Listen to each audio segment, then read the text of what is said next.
पितृदोष है, ये आपको कैसे मालूम पड़ेगा?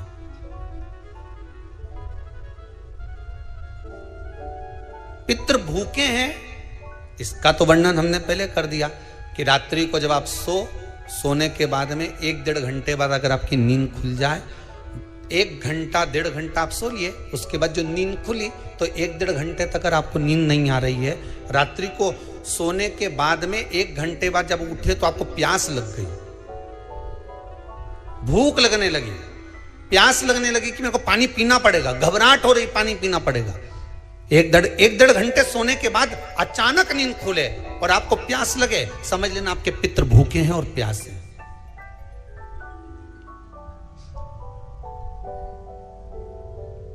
वो भूखे और प्यासे हैं, उनको जल की जरूरत है।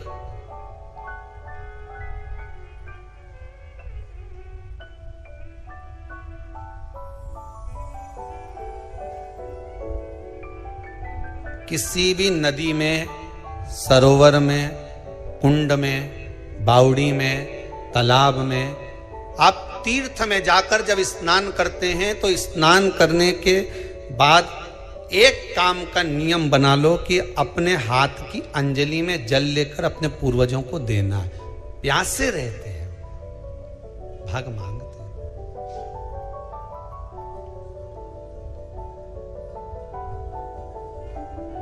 भाग प्राप्त करना। 3 वृक्ष पितरों के तुल्य हैं। नैमिषारण्य की कथा में भी कहा था 3 वृक्ष पितरों के तुल्य हैं। पहला पीपल, दूसरा बट वृक्ष, तीसरा बेलपत्र का वृक्ष। ये पितरों के तुल्य हैं। अगर आपको रात्रि में नींद नहीं आ रही है, ऐसा लगता है कि रात्रि को 1 घंटा 1.5 घंटा सोने के बाद कुछ गलत विचार आने लगते हैं, नींद सुबह 3 बजे तक 4 बजे तक नहीं आती, 4 बजे के बाद फिर नींद आती है, तो एक प्रैक्टिकल जरूर कर देखना। एक प्रैक्टिकल करने में क्या जाता है, प्रयास करने में क्या कुछ जाता है क्या?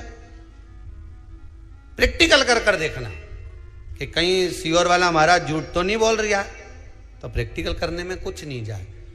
1 लोटा पानी लो, उसमें थोड़ा सा कच्चा दूध डाल लीजिए, श्राद्ध पक्ष चल रहा है, बेलपत्री का पेड़ या पीपल का पेड़ या बट का पेड़, इन पेड़ के नीचे ले जाकर उस दूध को दोपहर में सुबह 10 बजे से लेकर 12 बजे के बीच में ले जाकर चढ़ा दीजिए। रात्रि को फिर ना आपको प्यास लगेगी, ना भूख लगेगी, नींद एक बार लगी तो सुबह ही खुलेगी।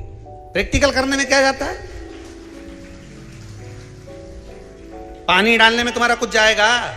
अरे बोलो तो सरी, हमें 10 रुपया का दूध जरूर उसमें, और तुम इतनी चतुर हो, इतना सारा दूध थोड़ी डालोगी, तो 2 गड्ढा लगेगा। कहाँ तुम इतना डालने वाली हो? 3 वृक्ष पितरों के तुल्य हैं। पहला जम के बोलिए पीपल, दूसरा बट वृक्ष, तीसरा बेलपत्री का वृक्ष। 3 पीपल के वृक्ष में 52,000 ब्राह्मण एक साथ निवास करते हैं, इसलिए पितृतुल्य है। बट वृक्ष ब्रह्मा जी के मस्तक से बना, इसलिए पितृतुल्य है।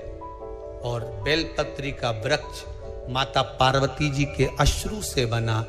जब आंसू गिरे थे माता जगत जननी जगदम्बा पार्वती के, उस समय पर पितृलोक में हलचल उत्पन्न हो गई थी।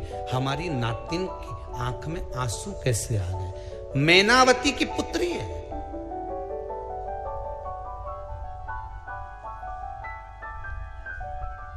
पितरों की नातिन, इसकी अश्रु कैसे गिर गए? पार्वती जी ने कहा ये आंसू नहीं, मेरा पुण्य भाग प्रकट करती हूं बेलपत्री के रूप में। तो पितरों ने वर दिया था कि ये बेलपत्री का वृक्ष हमारा आशीर्वाद है, इसके नीचे अगर कोई दीप लगाता है, शिव को स्पर्श कर चढ़ाता है, उसके पितरों की शांति होगी। हम स्वयं उसको आशीर्वाद देने के लिए पधारेंगे। बेलपत्र का वृक्ष पितृतुल्य।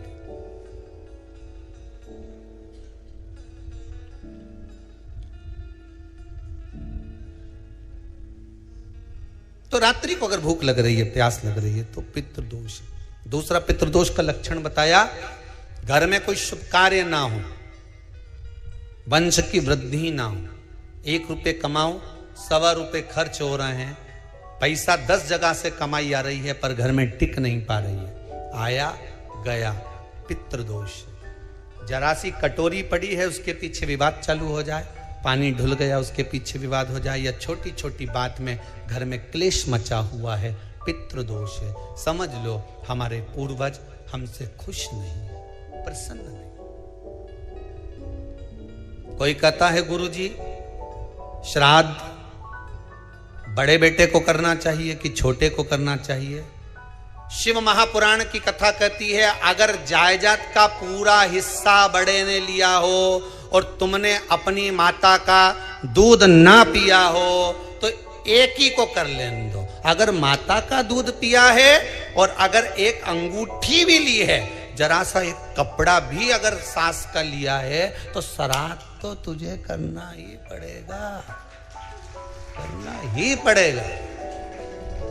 तूने मेरा दूध पिया है तो बिल्कुल जम के तो बोलो। अगर तुमने उनका कुछ खाया है तो अब एक काम और हो सकता है, गुरुजी वो श्राद्ध अगर हम नहीं करें और बड़े भैया करें और हम उन्हीं के यहाँ चले जाएं तो चले जा, मना कौन कर रहा है? पूड़ी का तेल तू ले जा, खीर का दूध 2 थैली तू खरीद के ले जा। जितना वहां वो सेवा करे उतनी सेवा तुम करो। गलत है क्या? जायदाद का भी तो हिस्सा किया था। सुई की नोक के बराबर नहीं दुआने, ईंट इधर खसकी है तो हमारी इधर खसका दीजिए। हमारी बसियत में इतना लिखा है तो फिर बसियत में ये भी लिख के जाना चाहिए था। मैं तो क्यों सबके, तुम डरो मत ही रहे एक भी। जब छोरा छोरी के जब सब सामान, प्रॉपर्टी दो ना, जमीन दो ना, जायदाद दो ना, सारा सामान छोरा छोरी के दो, तो उनके लिख के भी जाओ कि हमारी श्राद्ध कर दे अच्छे से, नहीं तो भूतड़ी बन के सताऊंगी।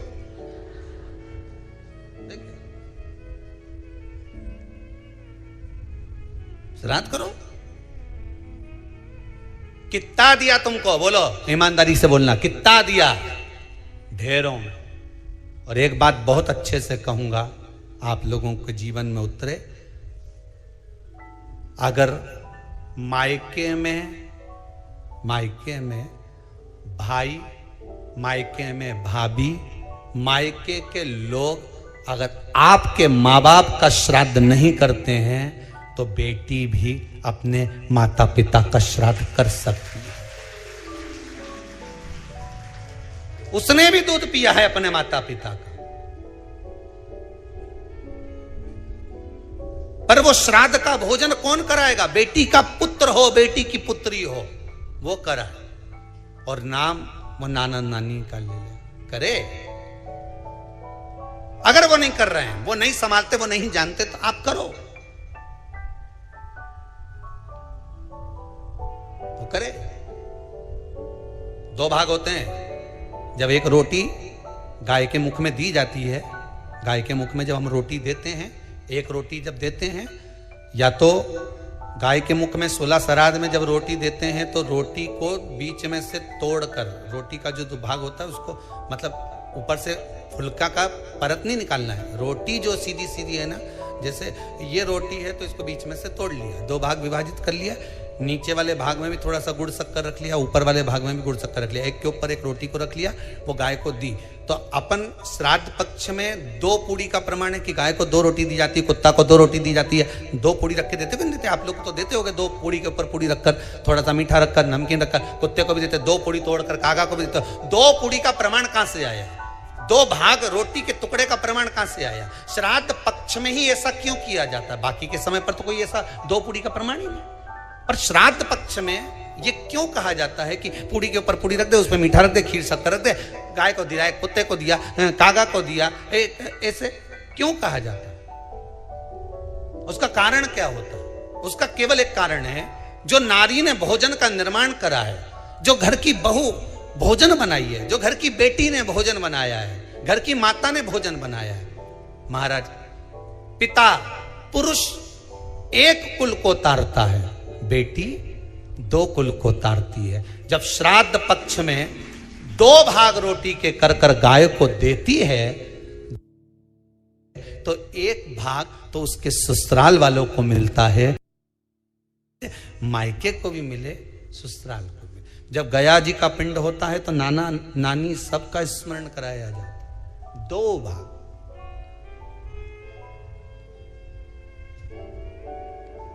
पुण्यता प्राप्त। अब लोगों को मालूम तो है नहीं कि 2 पूड़ी क्यों रखते हैं, उसका कारण वर्णित है शास्त्रों। दोनों पक्ष तारने के लिए, दोनों पक्ष का स्मरण कराने के लिए। महाराज, बिंदु प्रेत योनि में पड़ा, चंचुला देवी उनके मोक्ष का प्रयोजन कर रही है, प्रयास।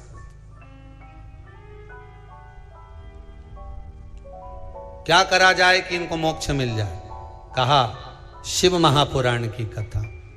पार्वती मैया की सहेली बन गई और पार्वती मैया ने शिव महापुराण में प्रेत योनि से मुक्त होने के लिए कहा, तुम रुका जी के यहाँ जाओ, देवऋषि नारद के पास जाओ। नारद जी ने तुम रुका जी के पास भेज दिया। क्यों? नारद जी जानते हैं मैं कथा नहीं कर सकता, मैं कथा सुन सकता हूं पर कह नहीं सकता। कहने के लिए मुझे बैठना पड़ेगा, सुनने के लिए हो सकता है कि मैं चले जाऊं, वापिस आकर बैठ जाऊं।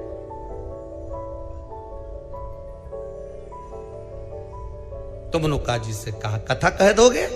हाँ, कहने में क्या दिक्कत है? मेरे पति को प्रेत योनि से मुक्त करना है। तुम नुका जी बोलते हैं केवल तुम्हारा पति प्रेत योनि से मुक्त नहीं होगा।